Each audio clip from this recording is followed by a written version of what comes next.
మా teammate wedding celebration పార్టీకి బోనాలు కిచెన్కి వచ్చాము. ఇది విప్రో సర్కిల్ దగ్గర ఉందన్నమాట. ఎదురుగుండా అయితే లేక్ ఉంది.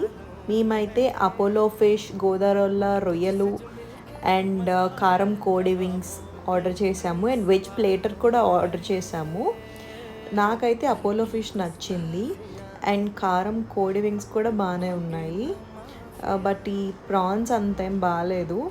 అండ్ ఇది వెజ్ ప్లేటర్ అనమాట. Spring rolls, paneer and crispy corn ఇచ్చారు. ఇదైతే యావరేజ్గా ఉంది. అండ్ మేమైతే మెయిన్ కోర్స్లో ఈ గోంగూర రొయ్యల pulao and dum biryani, mutton dum biryani and Bonalu special biryani order చేసాము. మూడిట్లో గోంగూర అయితే బాగుందన్నమాట. ఈ మాక్టైల్స్ అన్నీ అంత యావరేజ్గా ఉన్నాయి. చాలా లేట్గా తీసుకొస్తున్నారు అన్నీ. అండ్ ఆప్రికాట్ డిలైట్ కూడా అంత బాగాలేదు. ఇదైతే ఉలవచారు బిర్యానీ అయితే బాగుంది.